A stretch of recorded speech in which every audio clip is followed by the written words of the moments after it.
اسلامیان ہند کے عظیم الشان اجتماع لاہور میں 23 مارچ 1940 کی قرارداد پیش کرنے کا شرف جس مولوی ابوالقاسم فضل حق کو ملا، وہ پکارتا چلا گیا کہ اس ملک کی بنیادوں میں اس کی آرزوئیں امنگیں موجود ہیں۔ اس کی عمر بھر کی توانائیاں اس کے قیام کی جدوجہد کے لیے صرف ہوئی ہیں۔ وہ اس ملک سے علیحدگی کے بارے میں سوچ بھی نہیں سکتا، لیکن اس کی آواز نقار خانے میں طوطی کی صدا ثابت ہوئی، کیونکہ اس سے منسوب کردہ جھوٹا بیان نیو یارک ٹائمز میں شائع ہوا تھا۔ پاکستان امریکہ کے عشق میں تو گرفتار تھا، اس لیے محبوب کو تو جھوٹا قرار ہی نہیں دیا جا سکتا تھا۔ آزادی کے ثبوت اور تحریک پاکستان کے سپاہی کو غداری کا سرٹیفکیٹ کسی جرنیل یا فوجی آمر نے جاری نہیں کیا تھا، بلکہ پاکستان میں غداری کا یہ اولین سرٹیفکیٹ امریکی سند کی بنیاد پر ایک سویلین حکومت نے جاری کیا۔ یہی وجہ ہے کہ پاکستان میں پہلی دفعہ حکومت گرانے کے پیچھے امریکی سازش کے الفاظ گونجے، اور یہ الزام لگانے والا بانیان پاکستان میں سے تھا۔ امریکی سازش کی اس گونج کو فضا میں بلند ہوئے ابھی ایک ماہ بھی نہیں گزرا تھا کہ پاکستان کی تاریخ میں ایک بدنام کردار داخل ہوا۔ 29 جون 1954 کو حکومت پاکستان نے جسٹس منیر کو سپریم کورٹ کا چیف جسٹس مقرر کر دیا۔ یہ شخص اپنی بددیانتی کی وجہ سے پہلے حکمرانوں کے دل میں گھر کر چکا تھا۔ جب 1953 میں لاہور میں قادیانیوں کے خلاف تحریک شروع ہوئی تو اس کی تیزی کو دیکھتے ہوئے 6 مارچ 1953 کو لاہور میں مارشل لاء لگا دیا گیا، جو اس ملک کا پہلا مارشل لاء تھا۔ ان فسادات کی تحقیق کے لیے ایک عدالتی کمیشن بنایا گیا، جس کا سربراہ یہی جسٹس منیر تھا۔ اس کمیشن نے ایک رپورٹ مرتب کی جو 21 اپریل 1954 کو شائع ہوئی۔ اس رپورٹ کے 68 سال گزرنے کے باوجود بھی سیکولر اور لبرل حضرات اسے ایک اہم دستاویز تصور کرتے ہیں، کیونکہ اس میں جسٹس منیر نے یہ ثابت کرنے کی کوشش کی تھی کہ قائد اعظم ایک سیکولر لبرل پاکستان بنانا چاہتے تھے۔ یہ تو کئی سالوں کے بعد سلینا کریم نے، جو برطانیہ میں پڑھتی تھی، اس نے تحقیق کر کے ثابت کیا کہ جسٹس منیر نے قائد اعظم کے رائٹرز کو دیے گئے انٹرویو کے الفاظ تبدیل کر کے انہیں سیکولر نظریات کے مطابق ڈھالا تھا۔ ایسا بددیانت شخص جب پاکستان کے چیف جسٹس کی کرسی پر بیٹھا تو پھر وہی کچھ ہوا جس نے پاکستان کی تاریخ میں ایک سیاہ باب کا اضافہ کر دیا۔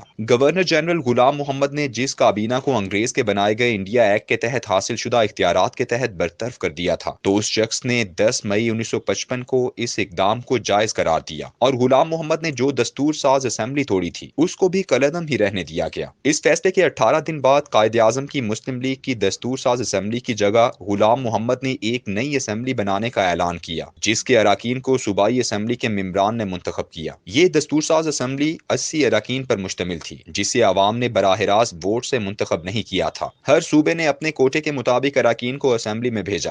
یہاں پہلی دفعہ مشرقی اور مغربی پاکستان کے درمیان برابری کا اصول بنایا گیا۔ 40 اراکین مغربی پاکستان اور 40 ہی مشرقی پاکستان سے لیے گئے، حالانکہ مشرقی پاکستان کی آبادی مغربی پاکستان سے زیادہ تھی۔ 7 جولائی 1955 کو اس دستور ساز اسمبلی کا اجلاس پرفضا مقام مری میں منعقد ہوا۔ چند سال پہلے والی اسمبلی جس میں مسلم لیگ کو اکثریت حاصل تھی، اب اس پارٹی کا وجود گھٹا کر ایسا کر دیا گیا کہ وہ کسی دوسری پارٹی کی شراکت کے بغیر حکومت نہیں بنا سکتی تھی۔ قائد اعظم کی مسلم لیگ سے علیحدہ ہو کر عوامی لیگ بنانے والے حسین شہید سہروردی کے اراکین چونکہ مشرقی پاکستان سے آنے والے اراکین کی اکثریت رکھتے تھے، اس لیے ان سے اتحاد کیا گیا اور معاہدے کے تحت انہیں وزیر اعظم بنانے کا بھی اعلان ہو گیا۔ لیکن جب حکومت سازی کا وقت آیا تو مشہور بیوروکریٹ اور پاکستان کے پہلے کیبنٹ سیکرٹری چودھری محمد علی کو وزیر اعظم بنا دیا گیا۔ جن طاقتوں نے غلام محمد سے جو کام لینا تھا وہ اب پورا ہو چکا تھا، اور ان کے نزدیک اب اس کی کوئی اہمیت نہیں رہ گئی تھی۔ حیرت کی بات یہ ہے کہ اس نے یہ تمام کام ایک فالج زدہ شخص کی حیثیت سے کیا تھا۔ اگست 1955 میں ملک غلام محمد کی طبی رپورٹ کابینہ میں پیش ہوئی اور بتایا گیا کہ وہ اب ذمہ داریاں نبھانے کے قابل نہیں ہے۔ یوں 7 اگست 1955 کو ایک اور بیوروکریٹ سکندر مرزا کو، جو فوج سے سول سروس میں آیا تھا، اسے ملک کا گورنر جنرل بنا دیا گیا۔ ملک غلام محمد اس بیماری میں بھی استعفیٰ دینے پر راضی نہ تھا، اس لیے سکندر مرزا کے منصب کے ساتھ قائم مقام لکھا جانے لگا۔ 19 ستمبر 1955 کو کیبنٹ سیکرٹری نے اس کے کامتے ہاتھوں سے کیے گئے دستخطوں والا ایک استعفیٰ پیش کیا۔ ریڈیو پاکستان سے حکومت کی جانب سے اسے خراج تحسین پیش کیا گیا، اس کی خدمات کو سراہا گیا، اور اب ملک کی سربراہی سکندر مرزا کے ہاتھ میں آ گئی۔ ملک پر اب 2 ایسے لوگوں کا راج مسلط ہوا